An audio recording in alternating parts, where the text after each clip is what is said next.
everyone, Tiger here, and surprise, I'm doing this on a Friday. And today is chapter 907 of One Piece, and it is called The Empty Throne. So, the title page for this week is actually pretty funny. It's Columbus sailing off, and of course, he had just given his resignation to the king, so the king's kind of mad and is now firing cannonballs at his ships. And Columbus is acting like it's a send-off, like, goodbye, hope you have fun on your adventures, when it's really like, you made a fool out of me, I'm going to kill you. That's kind of funny. And he's even like saluting them. That's funny. So, okay, I already read this chapter this morning, and like, holy Jesus, like, holy crap. So the first part of the chapter is Big Mom talking to Kaido. So, first scene is Whole Cake Island, and Big Mom is severely angry right now because, it looks like Big Mom asked permission to go over to Wano to fight the, Straw Hats, since that's where they're going next. And of course, since that's Kaido's territory, she has to ask because, she just got done getting her, well, not really her butt whipped, but her crew whipped by, like, almost half of Luffy's. Boy, above, that was funny. And of course, like, some of her own crew either betrayed her either willingly or unwillingly, or some of them just went like, yeah, I tried, I actually like this guy, I'm not gonna do anything else. And of course, I'm talking about Katakuri there. So, Big Mom is none too happy, because when she asked Kaido if she'd come over to Wano, because she just got done having her butt handed to her by the Straw Hats, she does not need another fight with another Yonko. Definitely not another Yonko. So, she's trying to be diplomatic about it, I guess, and it isn't working because Kaido's just like, no, you aren't coming over here. I'm not having another Yonko in my territory. Forget it.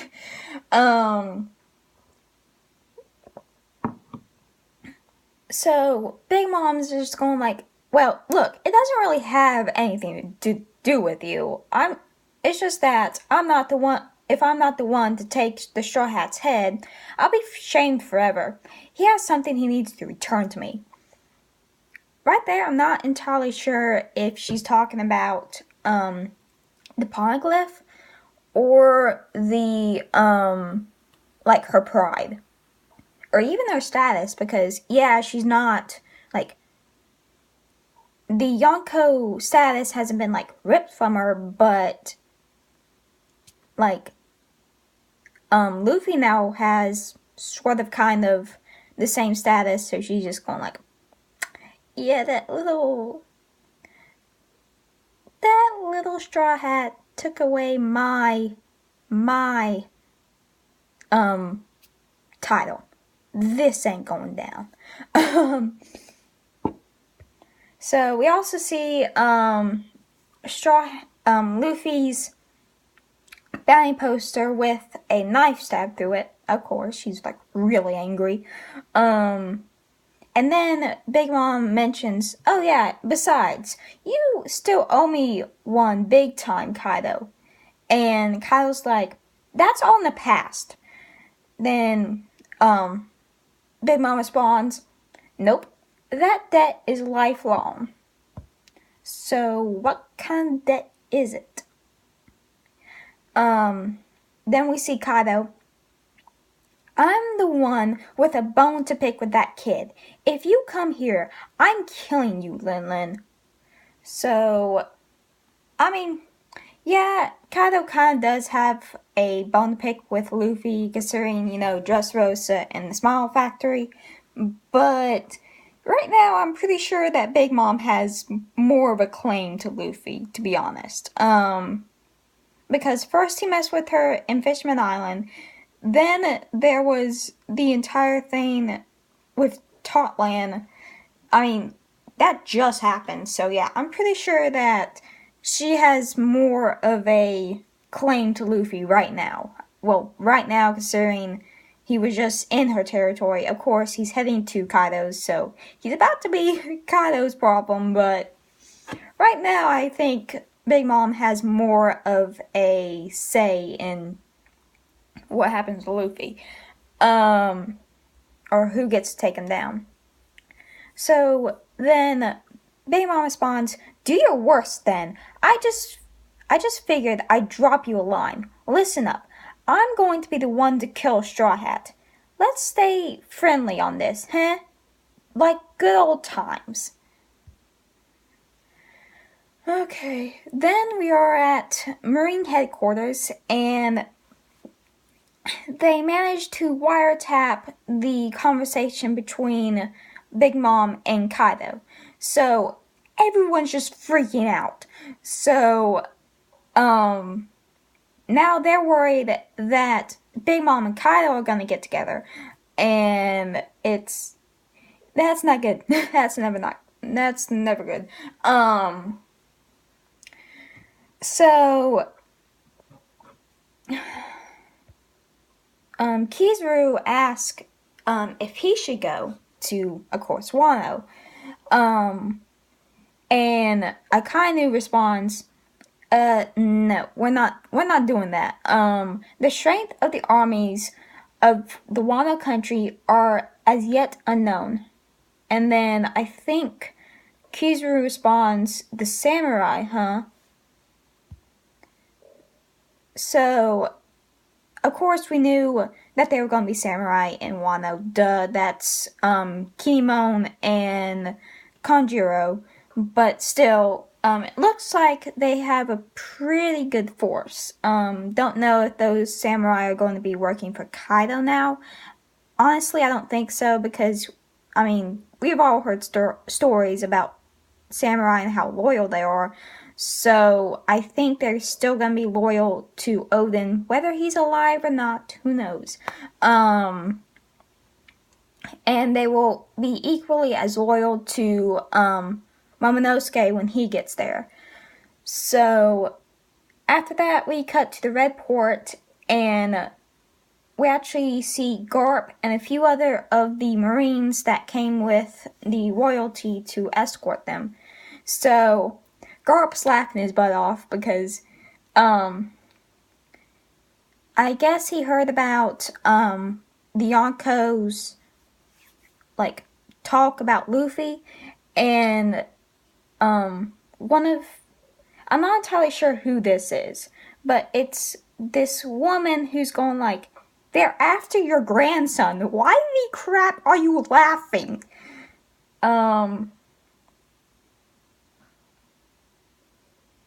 So,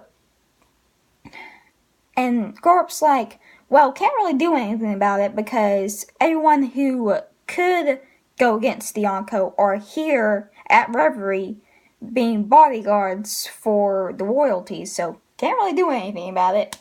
And of course, I'm pretty sure he believes in Luffy and is going like, yeah, my grandson's about to beat the crap out of him.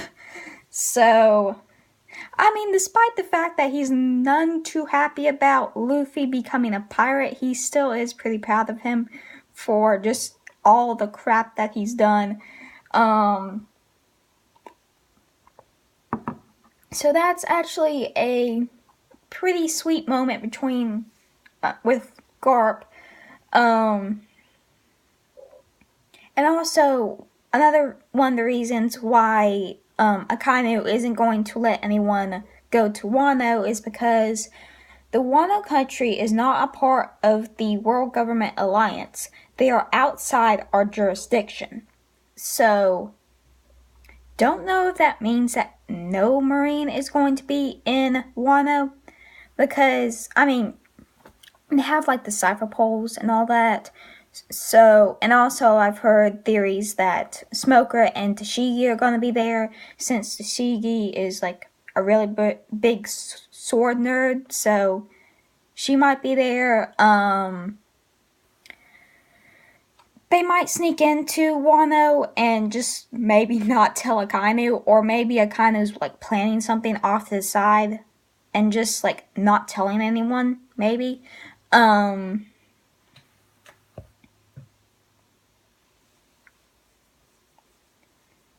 So, and then one of the other Marines says, "They're the reason you're called the hero of the Marines, aren't they?" "Oh, locks, huh? Hina, you're well informed for someone as young as you." Yes, before Roger, the H was theirs, but that was more than 40 years ago. Now, the past has passed. So, Garp's like, I guess because a lot of people think that, Garp got the, hero epithet from, like, taking down Roger. Of course, Roger turned himself in, but he might have turned himself into Garp, and then the world government twisted it like, hey, Garp's actually the one that caught him, and that's how he ended up being called the hero. This is, hinting at something with Big Mom and Kaido being why, Garp's called Garp the hero. So, really want to see a,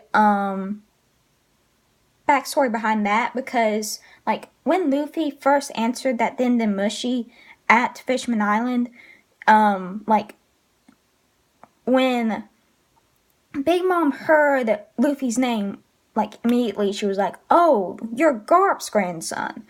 So, maybe there might be something a little bit there. Don't really know what, though. Because, I mean, obviously we've heard about Garp taking on Roger, like, head-to-head, because they were, like, rivals during their time. But I don't think we've heard of anything between Garp and, Big Mom and Kaido. Don't think we've heard about anything with them. Then I think this is Hina. Hina says, even if they've lost their captain, they've only become stronger. I'm worried. So, captain. Okay, we all know that they can't be talking about Roger as their captain, because Big Mom was like one of the people who was opposing Roger during his era. And I think Kaido was too, even though I don't think we've heard of anything with them. So, were they on the same crew at one point? But then again, like, we saw Big Mom as a child, and she was maybe a lone pirate, not really, had any crew yet, but I don't think she was ever a subordinate. And I can't really see Kaido being anyone's subordinate either. Which, of course, we have Shanks, and he was, at one point, Roger's cabin boy, so who knows?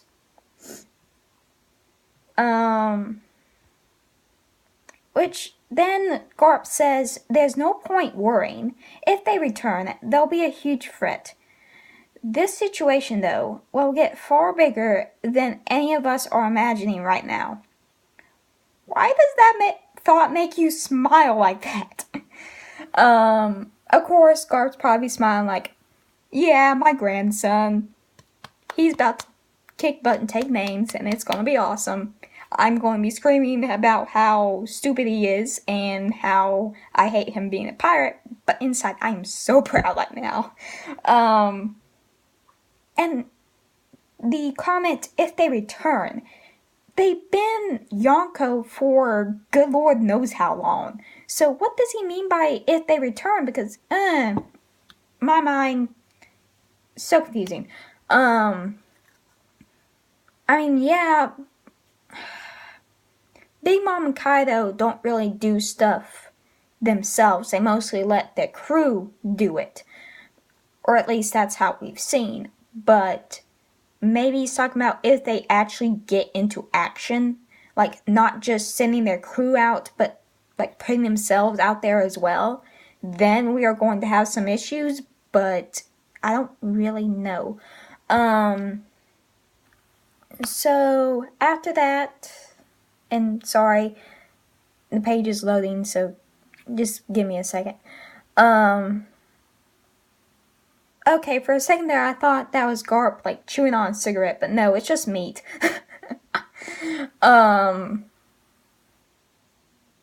Of course, he's Luffy's grandfather. Duh.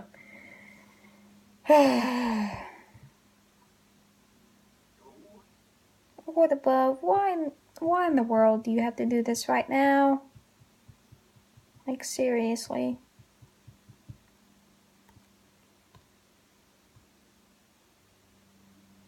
Okay, just give me a second.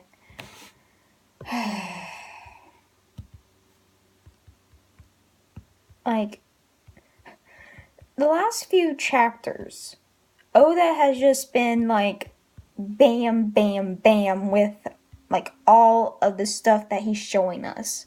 Like, bam, Revolutionary Army commanders. Bam, the Holy Land. Bam, Stelly. Bam, Sabo.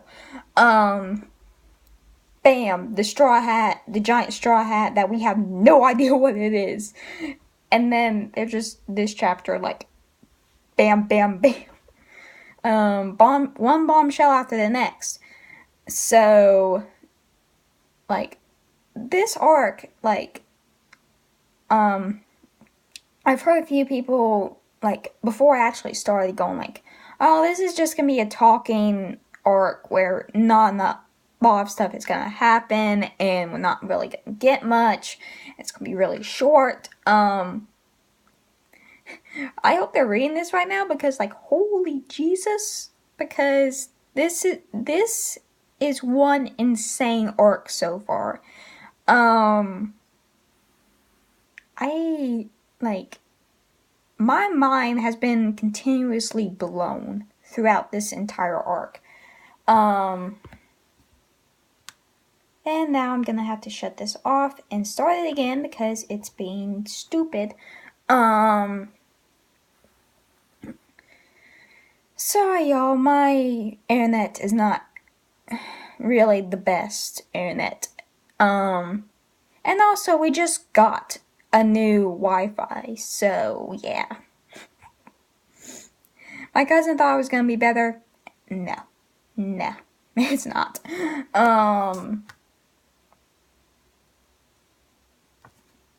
Okay, hopefully this works because I don't really have much time to do this.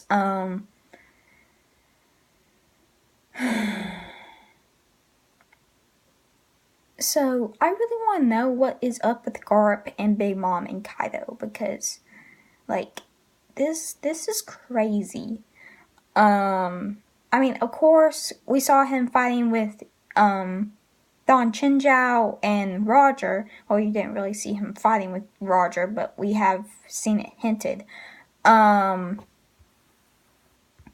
So, of course, he would be fighting with other pirates from that era.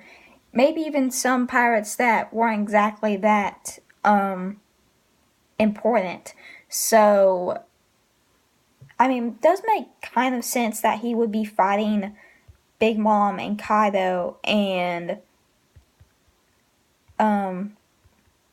what's another one? Did he ever, like, fight, Whitebeard? Cause didn't really get much, interaction between him and Whitebeard during the Marineford War, did we? So, really interested to know what in the world is going on with Garp and Big Mom and Kaido. Okay, so right now I'm on readOnePiece.com, and hopefully this will work better. Then we go back to, okay, the Holy Land, Marijois. By the way, I'm just gonna continue to call it that because it's too much of a pain in the butt to try and change it. And the castle is called Pangea, I think. Pangea Castle.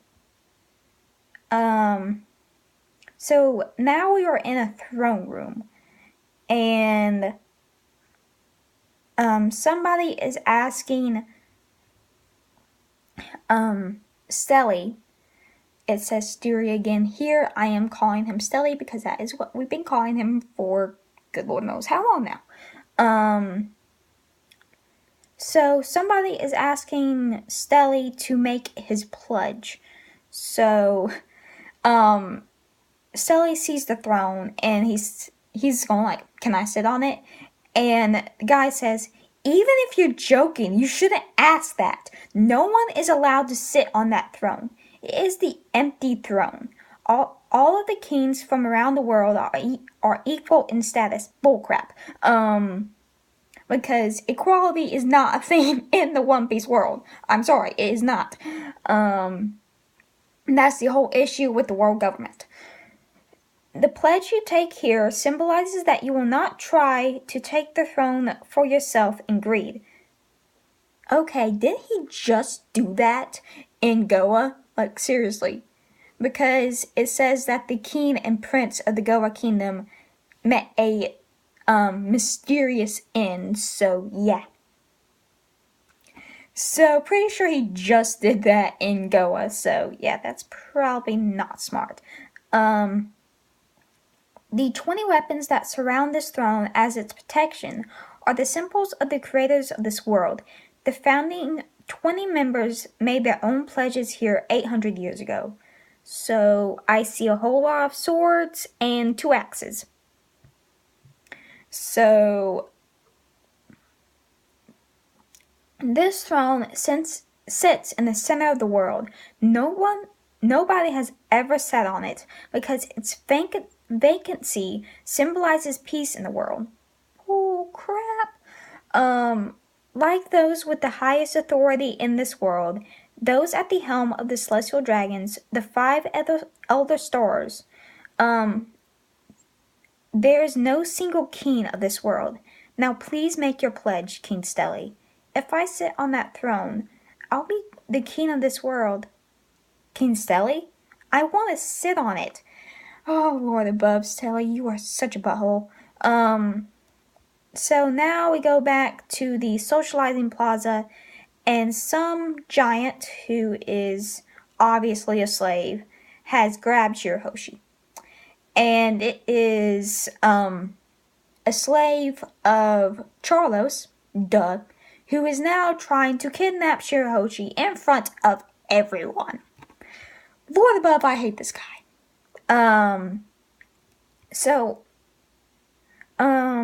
Everyone is trying, well, not everyone, but the Straw Hat allies are all trying to save her, and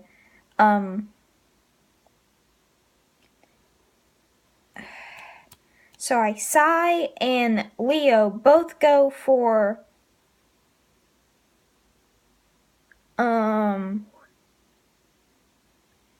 Shirahoshi, and Sai gets kicked back, and Leo gets grabbed because he's so tiny.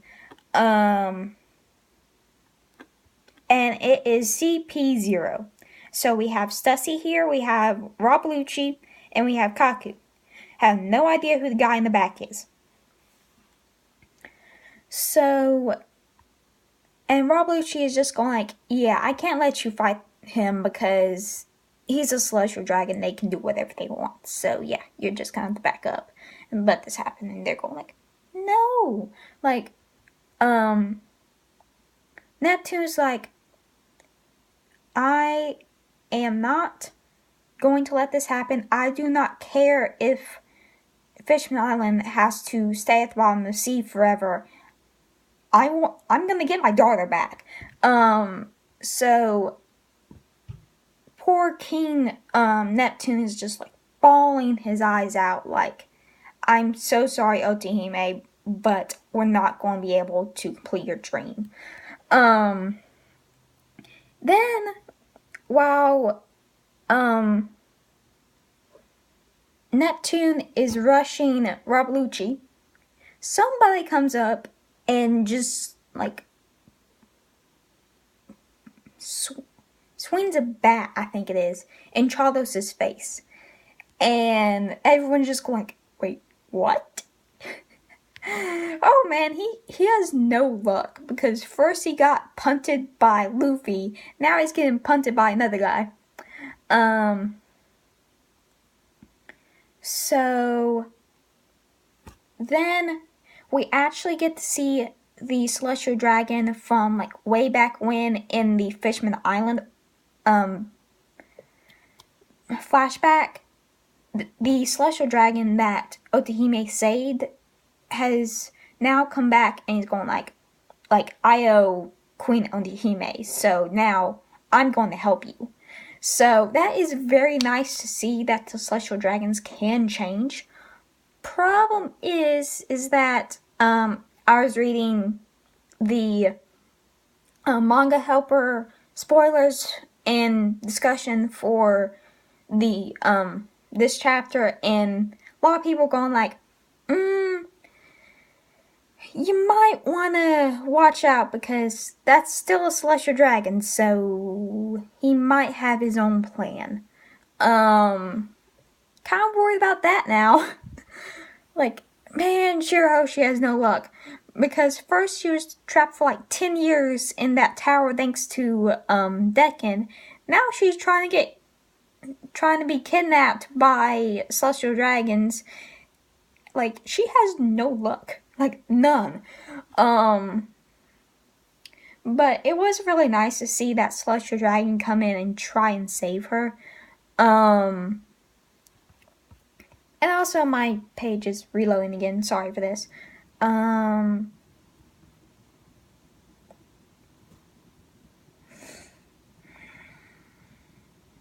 also kind of worried since Shirahoshi is a ancient weapon, and I'm pretty sure that Celestial Dragon saw her call all those like Sea Kings, because I think it was his ship that those Sea Kings ate. So yeah, he might have figured out about Shirahoshi being an ancient weapon, and considering Shirahoshi, excuse me please, is in Marijois and is in like the dead center of power for the world government, that's kind of worrying. And like plenty of people have said this by now, because this is like a glaring plot point, because like we had that whole thing in Water 7 where the CP9 were trying to get their hands on the blueprints to Pluton, and that's another ancient weapon.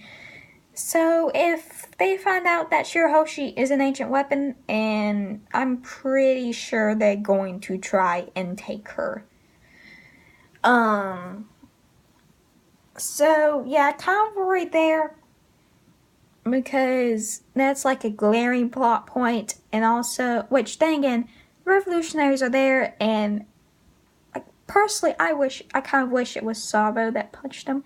On the other hand, it wasn't exactly time for Sabo and the Revolutionary Army to reveal themselves, so on one hand, I am happy with the Celestial Dragon punting Charlos with that bat or whatever it is.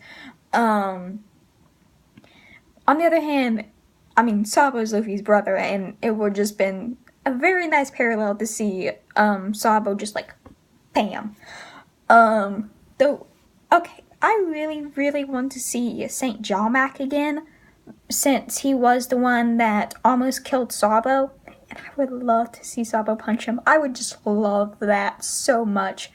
Like, seriously, I would so love that.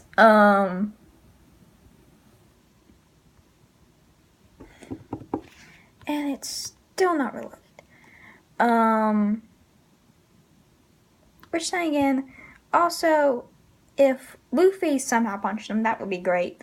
Of course, obviously he remembers, like, Sabo and what happened with him, but I don't think he knows which celestial dragon, like, almost killed him. So that probably won't come into play, but maybe Sabo. And I would really love that. Okay, finally reloaded. Just have to get it pulled up now. Man, this is almost 30 minutes long.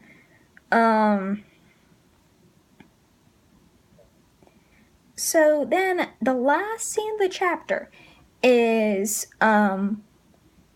cutting to the and another thing, that Celestial Dragon, his last name is Don Quixote, as in Don Quixote Doflamingo.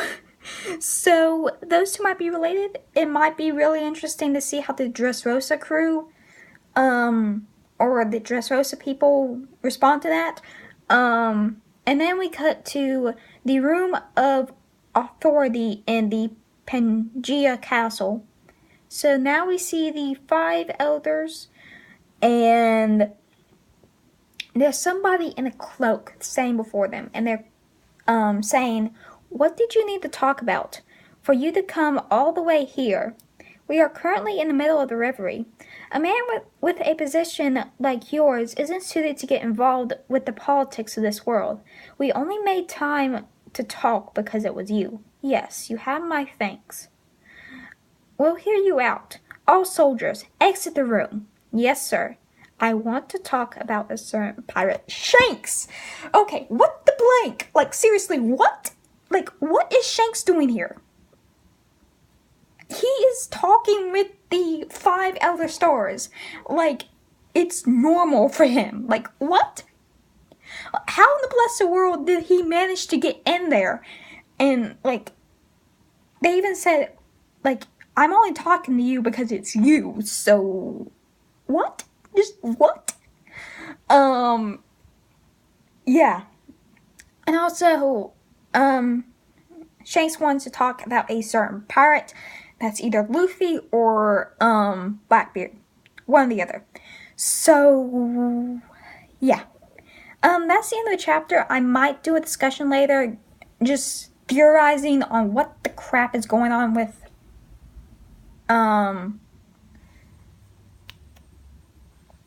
Shanks. So, thank y'all for watching, and I'll probably see y'all tomorrow.